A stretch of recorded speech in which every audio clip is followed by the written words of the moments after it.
Hi, guys. On today's episode, I'm going to be speaking with Helen.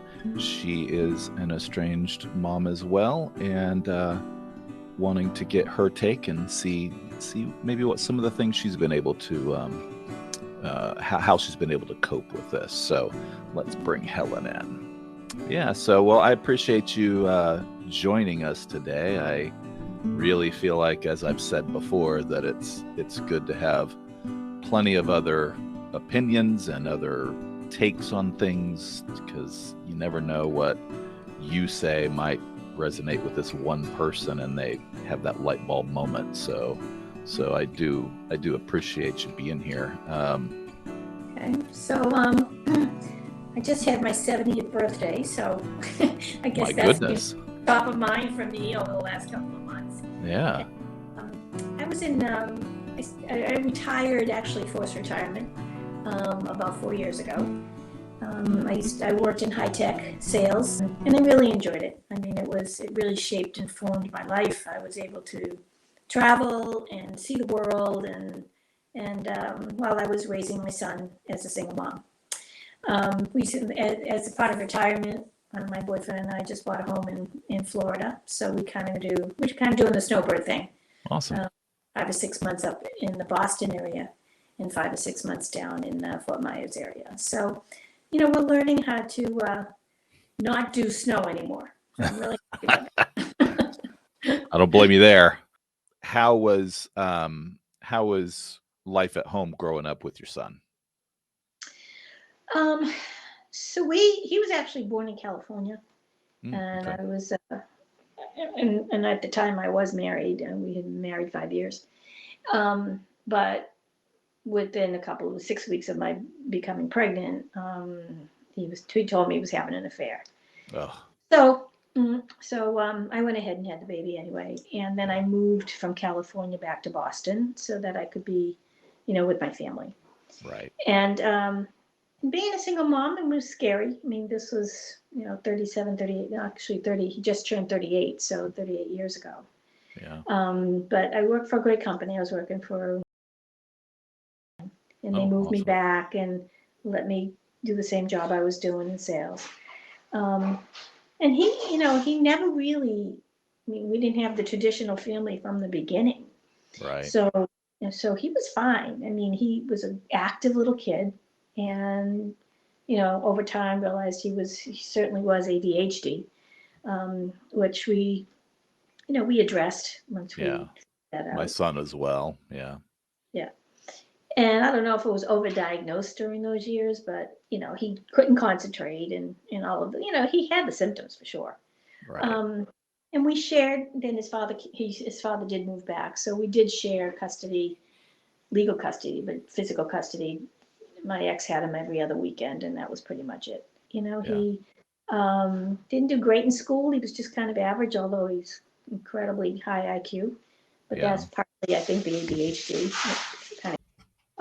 So it was fine, and getting him through high school, and we worked really hard getting him into college, Yeah. um, and he did go to college in Florida, and he did pretty well. He kind of flourished there, and then he wanted to stay to get his master's, and I told him nope. I said, I promised you an undergrad. That's what you're getting. If you want Right. to stay master's, it's totally up to you, but Yeah. You're on your own that's at that point. Yeah. and he came home, and he had decided, and I don't really know what put him on this track, but he said he really wanted to do what I did, to go into high Yeah. tech. Mm.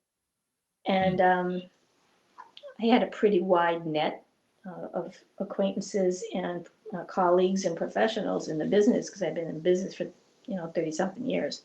Right. We set him up, and he got a great job with one of the best IT companies in the world, and he's done extremely well. You know, Yeah. um, bought a home when he was 26. With his father's and my help. And at that same year, he met a girl who ultimately 10 years later became his wife. Right. And there's a whole bunch of stuff that happened in those 10 years that, if I knew then what I knew now, I could have seen it. Maybe Right. the kind of the seeds of the story being planted. but I had no idea what I was dealing with. How has it been trying to, or have you been able to try to reconcile since this happened? So, as I said, there were seeds of estrangement all along. I think she, like a lot of other women, I guess, was kind of pulling him into her family. Yeah. To the point where it didn't seem like, and they ended up one day when they finally even moved in together. Um, they spent much more time with her family than they did with me.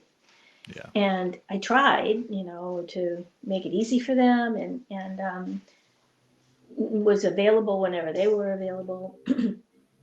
And once they got married in June of 18, and they became pregnant in September. And then in December at Christmas, all hell broke loose. Mm. And I guess what they gave me, well, the root of it is they saw it, or maybe they, in retrospect, it was probably just an excuse rather than a reason, is that Right. they claimed that I had told my entire family that she was pregnant, and I did not. That was their news to share, and I did not, but they Right. accused me of that.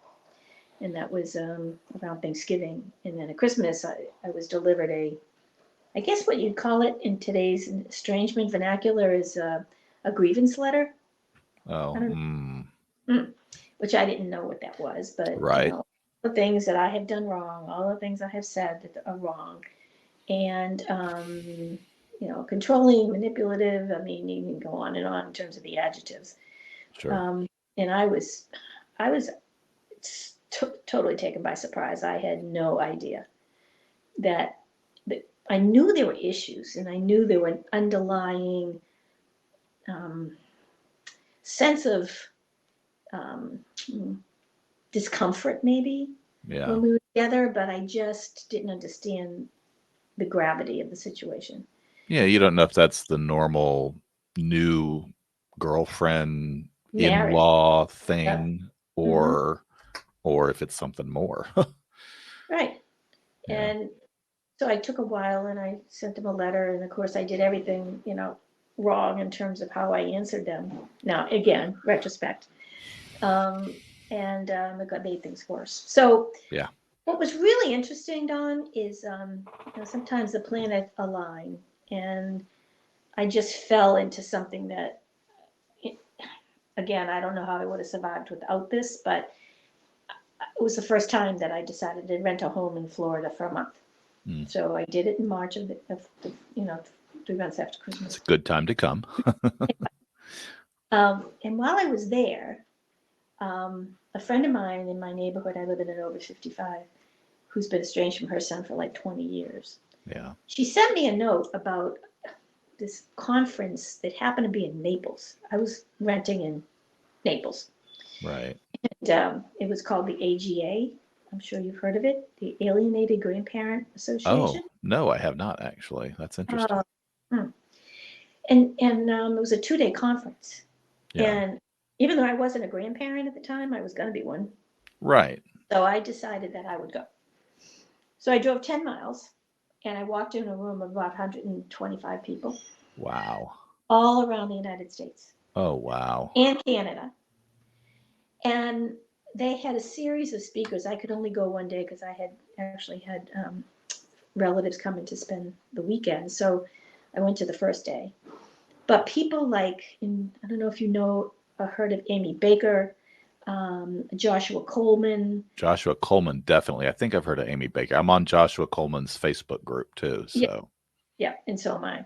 But yeah. these are the people, there were probably that day, there were probably 10 different speakers talking about, Yeah. like, what are the states doing around alienated grandparents, and because Wow. in most states there aren't any laws that Mm-mm. help grandparents. Nope. So I met Joshua, and then I reached out to him, Yeah. and kind of getting back to your question, what did I try to do? So I did engage with a local therapist. Um, reached out to Joshua, and I spent some time with him alone, and then he spent some time with them. Again, all this is all conference calls. because Right. he's in California. And then he put us together in a joint conference call. And it couldn't have gone any worse. Wow. Because they were on primarily to just to prove their points and provide a justification as to what I needed to do to fix myself. Right. And Joshua, he's one of the experts on a worldwide basis on He seems like it. parental, Yeah. not parental alienation, estrangement around Right. parents and adult children. So, that was a lot of money spent. I continue to go to counseling. I went with him, Chris, a couple of times, and the baby was born, and I couldn't go. I couldn't see him. And to this day, he now has 2 children. So the first little boy is 3. Yeah. I've seen him only once in person at a family party. They wouldn't let me near him. And then only on Instagram Oh, and goodness. Facebook. And then they had another child, another little boy in March of this year. And they didn't even tell me. I mean, I heard through the grapevine that they were having. Of course. So, and they only live 12 miles away. Ooh. And so, I've tried to follow some advice about trying to reconcile and keep it in front of them. But after about 2.5, almost 3 years, I kind of gave up. I didn't give up on myself. That's important. But I kind of gave up on why should I continue to reach out when I get no response. Yeah. So when I say I can, one of the reasons we bought a place in Florida was because I felt better not being around here. Makes a lot of sense. And it has helped. Yeah. Just to kind of get out of the environment that I raised him in, and we probably shop at the same BJ's. You're likely to run into him, seeing as you're that close at some point. I mean, someday. So having the good escape is I'm sure a good thing. Well, it's really interesting that you just happened to run into that conference in somewhat. What are the odds? I mean, God was, I don't know, some divine energy was for sure was taking care of me. I truly believe that. For sure. I will look that up because many more people, I'm sure, could use, that group. So thank you. Well, it's actually she has a group, but she also wrote a book. Oh, awesome! And it's available. Yeah, it's called. Guess what? It's the book is called "I Thought I Was the Only One." Oh, wow! And it's 400 pages of almost every situation, or every question. Wow! An alienated or estranged parent would think of, and she's got chapter and verse on all of it. Wow. What do you do at the holidays? What do you do at Christmas? What do you do on Mother's Day and Father's Day? Right. Should you write your children out of your will, trust? That's a big question that. Oh yeah. The big question that a lot of parents deal with, and it's a very personal thing. It is to make that decision, and it's got to be right for you. What was the lady's name that did the book? Do you know offhand? Well, she goes by an alias. Okay. She was alienated from her son for 8 years. So she calls herself Amanda, and that's all. That's all. Okay. And that's how, even when she runs a monthly conference call. Yeah. She had a lady named Jen Golly. I think her name's Dr. Golly on last week. Yeah. She was pretty interesting. But she doesn't, and she now is reconciled with her son, but she still runs this group. Yeah. For all the people and I spoke to another lady a month or so ago. Her name is Amy, and she runs an organization called Peace, and it's a similar thing with this when I post it. So. And I'll send you the links. Awesome. I would appreciate it easier that. For you. Yeah, that's great. Yeah, I want to make sure I have the right one, So had you heard of such a thing before this happened to you as far as estrangement goes? So I think I've heard about estrangement within families. Well, I know I have because Yeah. I have quite a bit generationally in my own family. Mm-hmm. Um, my mom and my aunt constantly would fight Yeah. and wouldn't talk to each other for years. Same thing happened with a cousin, and all of this was over deaths of people and money and Oh real boy. estate and, all that crazy stuff. Yeah. But I had never really heard of the pervasiveness of children, adult children, consciously making decisions Yeah. that they would exclude parents from their lives. Right. It just, and I did talk to somebody once about, so, we have lots, like Dr. Coleman has a Facebook website, and Mm-hmm. there's a Christian one, and there's a whole bunch of them. Sure. So I asked somebody, well, where do these children go that are looking for support to do what they do? Mm-hmm. And people said to me, well, there's something called Reddit. Well, evidently, part of it does have a group just for how to estrange your parents Oh, and how to deal with the guilt you're going to feel when you estrange your parents. I was advised, don't even go there yeah. because it's not going to help you. And so I didn't. Um, the Facebook groups have really helped. The other thing that I did, again, when you've asked the question, how have I been able to survive? Because the first 2 years was horrible, Oh, it as you was can awful. imagine. Yeah. And just like I'm never going to be able to live, and he's my only child, and blah, blah, blah. But I'm a very I guess sales does it to you, but, Right. outgoing person. And so I really wanted to connect up with people locally that were estranged. Yeah. And I did. So I met probably one lady that I met again through Facebook. We actually grew up in the same town, Oh wow. right outside of Boston. So we met. Another lady I met was in New Hampshire. When I moved to Florida, there's 5,000 people that live in that community, Right. 2,500. So I posted in the newsletter that I wanted to put together a group for estranged parents. And I think what I found probably 5 or 6 or 7 people, which Right. wasn't bad. No. But a lot of people don't want to admit it. They don't want to talk about it Right. because it's embarrassing. I mean, because the first thought is, okay, what did you do to your What? child Yep. to make him want to do this to you? And it's not, and it's unless you've gone through it, you kind of understand where people are coming from when they ask Right. that question. But you got to go through it to understand. I was just being a parent. I was just being myself, Right. doing the things that just doing You didn't what I set thought. out to say have them be upset or not like you or be No, miserable or anything. That's not where you set out to do. You just going through life. that's right. Yeah.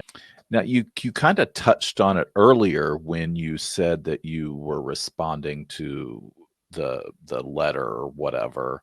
Um, so do you feel like that there's any validity to any of the things? Is there anything that you needed to own and say, "Hey, yes, I did do this," kind of thing? Um, the answer is yes. Okay. Yes.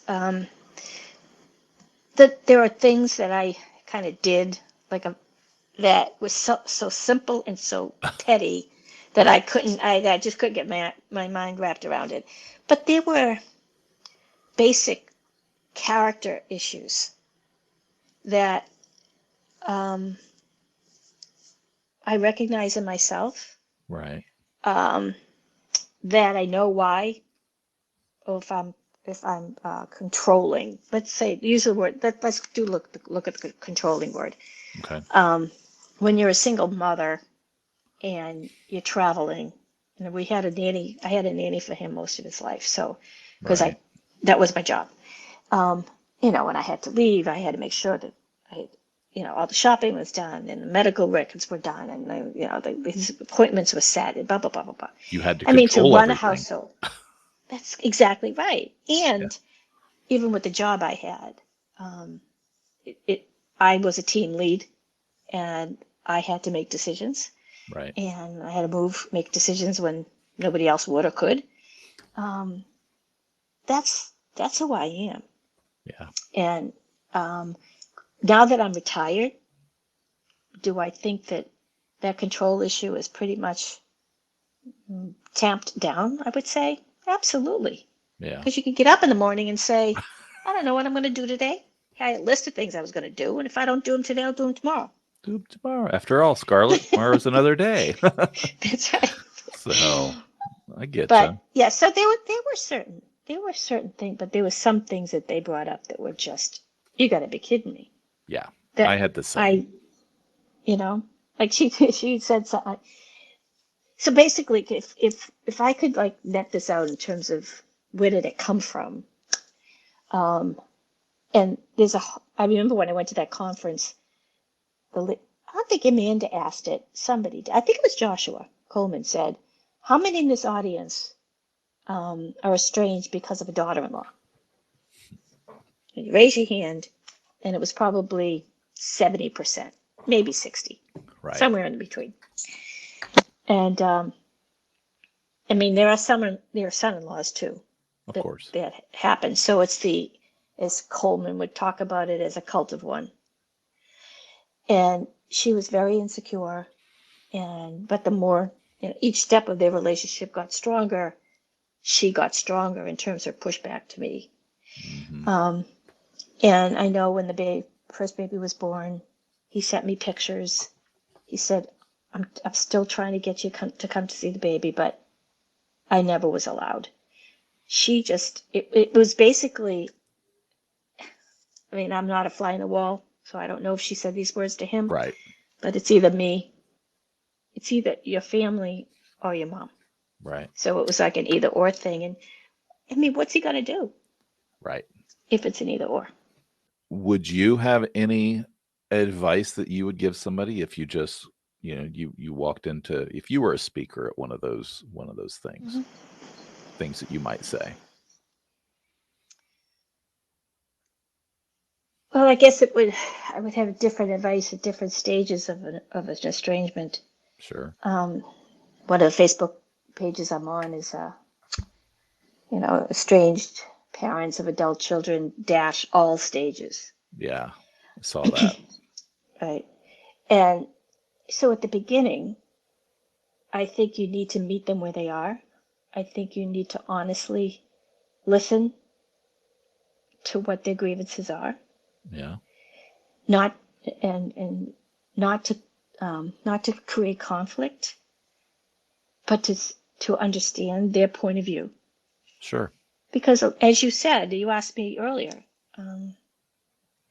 was there anything in that grievance letter that they were right about? And the answer is yes. Right. It's hard to admit it sometimes, Of course. but if you want to fix the problem, you got to at least understand their point of view. Right. And I think you got to keep trying.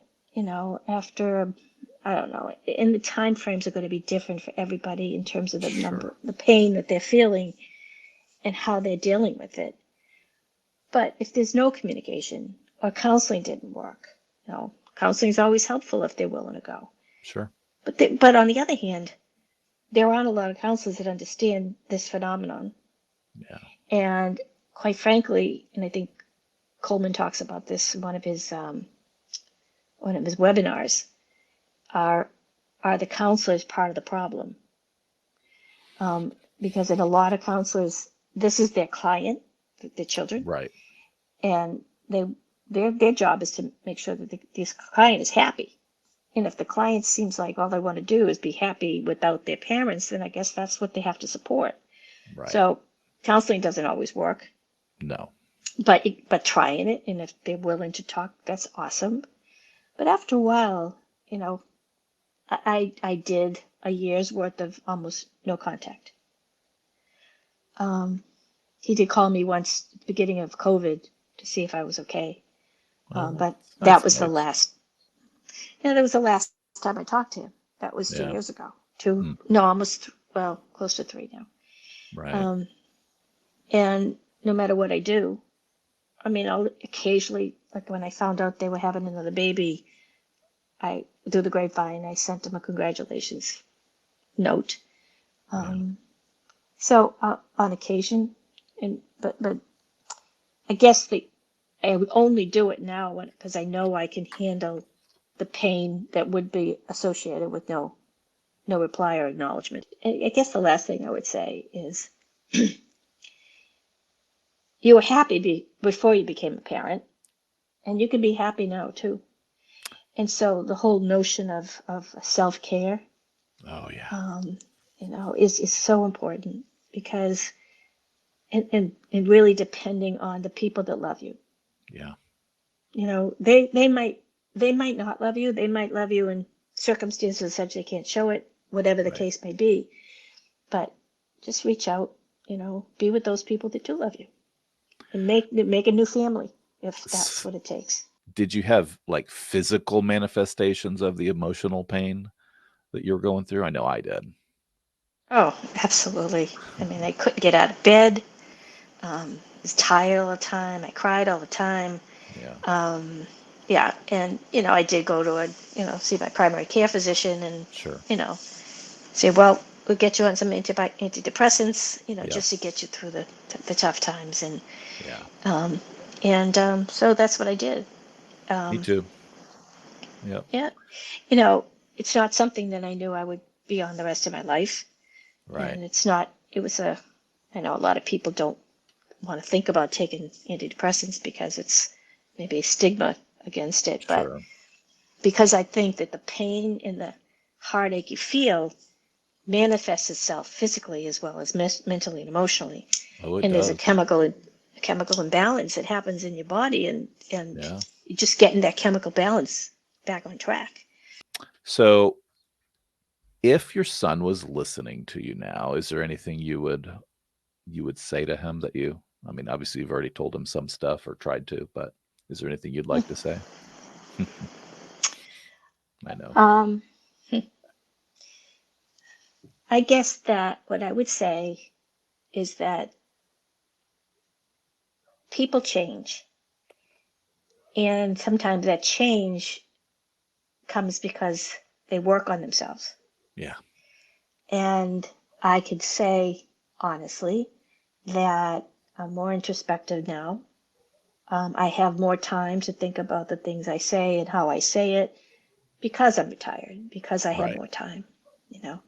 Um, that some of the things that they said were true.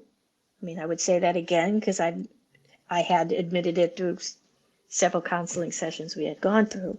Right. Um, and I miss him and my Yeah. grandchildren. Has anything in a positive nature come out of this whole experience for you? Let's see.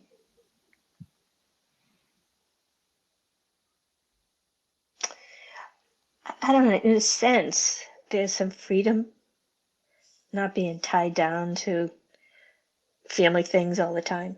Yeah. Um, my both my parents died the year that this happened, Oh within goodness. 10 weeks of each other. Yeah. So January, March, and then this all happened in December. Yeah. So I was the caretaker for my parents. Then, once I got the estate settled, then this happened. So I don't really have any. I have attachments from my best friend and her children. I'm like I'm another mother to them, Right. and I have been for 40 years. So, to your point about the little girl that you're advising. Yeah. Um, so I have more time to explore, not only buying a place in Florida and going back and forth, but also um, traveling more. We went to Italy just before Oh, nice. the pandemic, and we just came back from Alaska, um, which was kind of crazy. Um, but maybe a little bit of freedom where before I was totally tied tied down. Sure. Not that I didn't want to do the things I was doing, but sometimes it was overwhelming. Sure. Yeah, absolutely. So do you have any final thoughts that you'd like to share? I would advise people to just know that it comes in waves, the feelings that you have, and it's because this is true grief. Yeah. And grief has those 5 stages that we kind of talk about all the time. Yeah. And it's a loss. And with is. loss comes grief.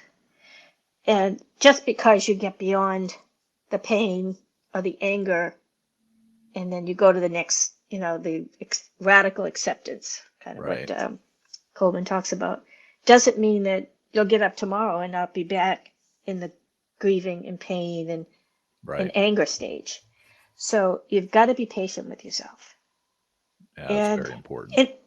and ask the people around you to be patient. Yeah. Yeah. Okay. Well, I know it's not easy, Helen, but I really appreciate you reaching out to me and being on the show. I think, like I said, it's important for other people, and in some ways, I'm sure it's cathartic for the person giving their life story, so to speak, and things. So I hope that some of the other people out there, and I'm quite sure someone will resonate with your story and the way you handled things and just some of the words you've used, because it's just happened. Some of the strange, not strangest, but some of the, I guess, most unusual things maybe that people attach to makes a difference.